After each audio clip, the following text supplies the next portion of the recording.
하고 무한 폐렴이 전국으로 강타하는 그런 상황에 놓여 있습니다. 여러 가지 세상 자체도 시끌벅글합니다. 지난 6개월 동안 저는 유튜브를 통해서 다소는 매끄럽지 못하고 주제 선정이라든지 여러 진행 과정에서 미숙한 점이 많았다고 생각합니다.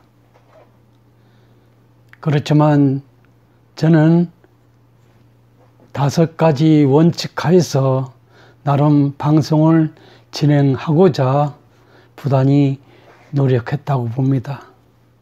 우선 첫 번째는 시류에 편성하는 방송이 아니라 시청자의 제 방송을 통해서 나름의 상식을 전달하거나 공유하는 그런 방송으로서 자리매김되는 것을 첫 번째 원칙으로 삼아왔습니다.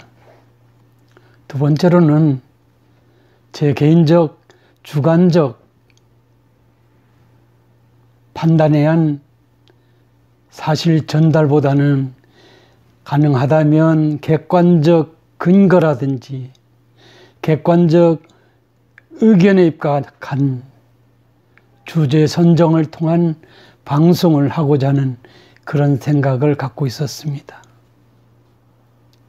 세 번째는 시대의 상황이 변화에 따라서 요구되는 측면에서 일반적인 시사 논평, 제주 관련 논평을 비롯해서 4차 산업혁명 시대에서의 여러분에게 드릴 수 있는 어떤 그 상식적인 그런 내용이라든지 한국 근현대사를 통한 역사 의식에 의한 어떤 그 정치에 대한 어떤 그 평가, 그 다음에 법률 경제 전문가 입장에서의 어떤 그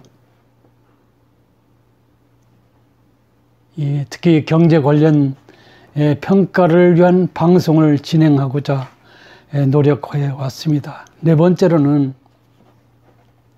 헌법주의, 법치주의, 민주주의 어떤 소위 관점에서 자유민주주의 대한민국의 어떤 발전을 기대하는 측면에서 미약하나마 제 의견을 통해서 그러기를 바라는 입장에서 방송을 진행해 왔습니다. 그 다음 5번째로는 진보 보수 중 어느 극단에 서서 어떤 특정 정파의 어떤 그 이익이라든지 주장에 대해서 매몰되기보다는 가능하다면 공정한 입장에서 중립적 입장에서 헌법주의, 법치주의, 민주주의 어떤 그 발전적 그것을 기대하면서 대한민국이 무궁한 발전을 기대하는 측면에서 5번째로 불편부당한 입장에서 방송을 하고자 하는 그런 취지로 지금까지 해왔습니다. 그동안 방송하는 과정에서 제가 갖고 있는 미력한 전문성을 살려서 요새 그 로스쿨 제도에 의해서 법학 교육이 전문가 양성 중심으로 되어 있기 때문에 일반 국민을 위한 어떤 그 법률 상식을 함양시키는 교육이 종전과 같지 않다는 점을 감안해서 일주일 중 토요일 날 제가 전공이 행정법이니까 행정법 상식을 여러분한테 제공하는 입장에서 약 20분에 걸쳐서 오늘부터 진행을 하고자 합니다. 그런 점 양지를 해 주시고요. 한번 첫 시도로 행정법 시간을 가져보도록 하겠습니다. 첫 시간의 주제는 행정이 뭐냐는 개념하고 그 특성에 관한 내용들을 중심으로 여러분한테 말씀을 드려보겠습니다. 행정법은 고유 명사는 아니지만은 행정을 대상으로 하는 것, 행정을 규율하는 이런 법이라는 개념으로 이해할 수 있습니다. 그러면 행정을 규율하는 법은 어떤 것들이 있느냐 하면 헌법이 있고 각 이 건축법 등 관련 이런 법이 있을 수 있고 대통령령이 있을 수 있고 그다음에 해당 장관의 시행규칙이 있을 수 있고 지방의회가 정하고 있는 조례라든지 아니면 대법원이나 헌법재판소에서 판결에서 확정된 판례가 있을 수 있고 국제 간의 조약이 있을 수 있고 특히 지역적 측면에서 이 지역에 있어서 관습에 의해서 어떤 법적인 해석을 요구하는 그런 관습법이 있을 수 있습니다. 그 다음에 법적 원칙 중에서 일반적으로 받아들여지는 이런 원칙들이 있는데요. 이런 것들에 의해서 행정에 관한 제반 규율이 이루어지고 있다는 점을 우리가 연상해 볼 수 있습니다. 그리고 이것을 통칭해서 행정법이라고 말하고 있습니다. 그리고 이런 헌법부터 조금 전에 제가 여러 가지 유형의 이 행정을 규율하는 어떤 것들에 대해서 말씀드렸는데 이것은 소위 상하 간의 상위법 우선 원칙이 적용된다는 점이 되겠습니다. 최근에 법무부 장관께서 특정 사건에 공소장 공개가 국회의 증언감정법에 의해서 공개되도록 됐는데 법무부 장관이 하위 어떤 시행 지침에 의해서 공개 안 함으로써 논란이 되는 그런 사태가 벌어지고 있는 것은 일종의 상위법 우선의 원칙에 입각해서 그렇게 해석하고 있기 때문에 그 논란이 정당화되고 있다라고 여러분이 말할 수 있을 것입니다. 그 다음에 이제 있어서 행정이 뭐냐 하는 이 개념도 이게 구체적으로 정의 규정이 존재하지 않습니다. 이것은 어떤 이론적 해석에 의해서 우리가 말할 수 있는 것인데 이것은 주로 이제 학자들이 해석에 의해서 행정이 뭐냐라고 정의할 수 있는데 여러 가지 논란이 있습니다. 소국설, 적극설, 기관 태양설 등등 이런 것이 있는데 이것은 논의를 위해서는 바람직하지만은 이 상식적 측면에서 여러분이 접하기는 좀 난해할 수도 있어가지고 그 얘기보다는 그것을 좀 종합해서 여러분한테 말씀드려 보겠습니다. 행정이 어떤 다양성, 우리가 여러 가지 행정을 우리가 목도하고 있잖아요. 그죠?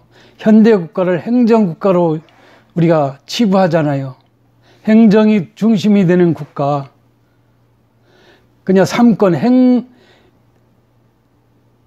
행정부, 입법부, 사법부가 있는데 현대 국가의 기능 중에서 이제 행정부의 기능이 중대되고 있고 그다음에 그 기능에 의한 어떤 국민의 안위와 행복, 권익 보장에 절대적으로 필요한 그런 기능들이 있다고 본다면 행정의 다양성이라는 개념도 여러분이 이해할 수 있을 것입니다. 그 다음에 행정이 다양함은 물론 통일적이지는 않다 이겠죠. 들쑥날쑥하기 때문에 어떤 뭐 건축 관계라든지 뭐 식품위생 관계 이게 통일적이지 않기 때문에 각 법령에서 정하고 있는 그것을 이해하고 건축 허가를 받든지 식품위생법에 의해서 요새 불경기 상황이지만은 나름대로 뭐 식당을 운영하기 위해서 하는 경우라면 뭐 그렇게 해서 약간의 좀 차이가 있는 점을 여러분 상식적으로 이해할 필요가 있다는 것이죠. 그죠?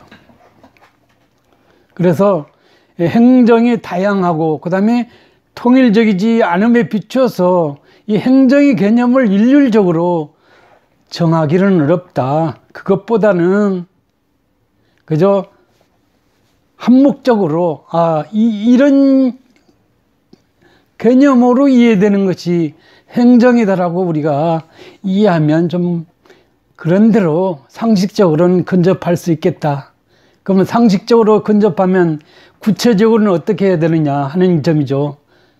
물론 상식을 통용이 안 되면 법률 전문가의 조력을 받아야 되는데 요새는 뭐 변호사라든지 뭐 법무사라든지 뭐 여타 전문성을 갖고 있는 분들의 조력을 받아서 물론 공짜로 해줄 수도 있지만은 대다수는 수고료를 받고 하기 때문에 비용은 좀 들더라도 어떻든 뭐 그렇게 우리가 법률 생활을 안정적으로 할 필요는 불가피하다 하는 그런 말씀을 드려보겠습니다.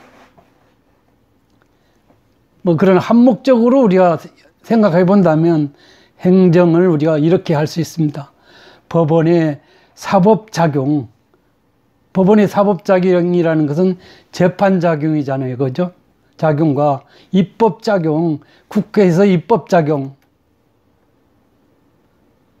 뭐 지방의회에서의 어떤 조례 그 제정도 입법작용으로 볼 수 있잖아요. 그죠? 그 다음에 뭐 대통령령이라든지 뭐 장관 그 시행규칙 장관에 의해서 뭐 도지사도 일정한 부분에서는 이 조례에 부수해서 이런 어떤 그 입법적 기능을 수행하고 있기 때문에 뭐 그런 것들 통치작용 이것은 고도의 어떤 정치적 판단을 요구하고 있는 소위 그 국가 원수로서의 대통령이 외교 관계에서 행하는 행위라든지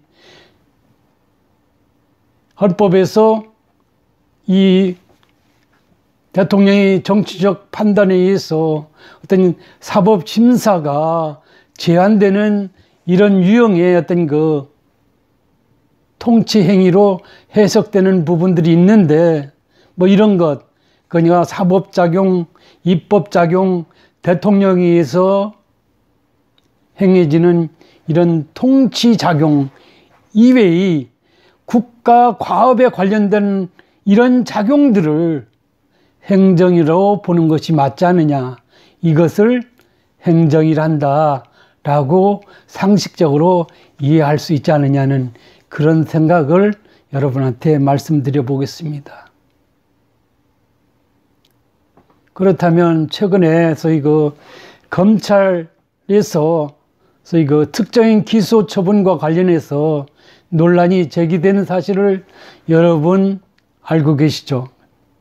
검찰총장 한 명이 있었고 서울중앙지검장이 뭉개버린 상황에서 중앙지검 3차장이 전결에 의해서 기소 처분했습니다. 그냥 검찰청은 사법기관은 아니에요. 헌법에 의해서 준사법기관이라는 개념으로 우리가 통칭되고 있는데 중앙지검 3차장 이의 그 기소처분 특정인을 기소하는 경우 행정처분을 하고 있는 것입니다. 그럴 경우에 있어서 우리가 이것도 행정이 유형으로 볼 수 있다 이거죠. 그 다음에 행정의 어떤 그 권한의 종점 있는 그런 경우는 우리가 검찰청의 경우는 검찰총장이 행정에 관해서 지휘 감독한다라는 이런 그 규정을 두고 있거든요. 뭐 국토부 교통부 장관이라면 국토교통에 관련된 최종 그 권한을 갖고 있습니다. 행정에 관해서. 그래 본다면 검찰총장이 한 명이 있었음에도 불구하고 특정 사안이니까 지검장의 결재를 받아서 공소를 기소를 해야 되는데 지검장이 뭉개버리니까 받지 못하니까 그 내용을 알고 있는 검찰총장이 명령에 의해서 그 하위자가 정결 처리해서 특정인을 기소한 것. 잘 됐느냐 못 됐느냐 난리법석 됐잖아요. 그렇죠? 행정이라는 관점에서 보면 이것은 적법하게 기소된 것으로 볼 수 있다는 해석이 가능하다는 점을 여러분한테 말씀을 드릴 수 있을 것 같습니다. 그런 점에서 권보의 이해관계인이 어설프게 강력하게 주장한 것은 약간의 문제가 있어 보인다는 상식을 여러분한테 말씀드릴 수 있을 것 같습니다. 그 다음에 이 행정의 어떤 그 특성, 뭐 이런 그런 것이 어떤 특질적인 것이 있을 수 있거든요. 뭐 이런 것이 몇 가지 제시되고 있는데 우선 행정은 공익을 실현하기 위한 활동으로서의 개념이다 하는 것입니다. 공익이 우선돼요. 공공의 이익을 위해서 행정은 기능해야 된다 이거죠. 대통령의 경우도 공공의 이익을 위해서 자기 이익이나 자기 정파 이익이나 특정인을 위해서 자신의 권한을 행사할 수 없다는 것입니다. 최근에서 울산 선거 관련 사건 등에서 보는 바와 같이 공공의 이익을 위해서 자신이 권한을 행사하지 않는 것은 이것은 뭡니까? 행정이 아니다라는 얘기죠. 그죠? 권한 행사가 비정상적이라고 말할 수 있는 그런 여지가 충분해 보일 수 있습니다. 그렇다면 공익이 뭐냐? 이것도 약간의 좀 해석을 유하는 뭐 이론적으로 그렇습니다. 뭐 이것은 행정이 미래의 일정한 상태를 실현하기 위한 적극적인 뭐 형성작용이다. 이렇게 교재에서 이론적으로 다루고 있는데 그냥 미래를 위해서 권한 있는 자가 공공의 이익을 위해서 어떤 조치를 하는 것이다. 그것을 우리가 공익이라 본다. 공익 실현을 위해서만 행정은 자신이 권한을 적법하게 절차에 따라서 행사해야 된다는 그런 결론에 이를 수 있을 것입니다. 그렇죠? 그런 점에서 과거의 어떤 사건을 대상으로 하는 재판인 뭐 이런 행위와는 구별될 수밖에 없다는 것을 이해할 수 있을 것입니다. 그렇죠? 둘째로 행정은 공법에 있어서 권리 주재하는 활동이다. 권리죄. 그런데 다만 이제 공법적인 행정법적인 어떤 그 권리 주체가 아닐지라도 예외적으로 개인이나 사적인 법인한테 이 공행정의 주체로서 행정을 수행하도록 하는 경우가 있는데 이것을 뭐냐 공무수탁 사인이라 그러거든요. 이것은 다음 시간에 부연해서 설명하도록 하고 오늘은 예정대로 20분이 됐으니까 여기서 마치도록 하겠습니다. 감사합니다. 다음 시간에 뵙겠습니다. 감사합니다.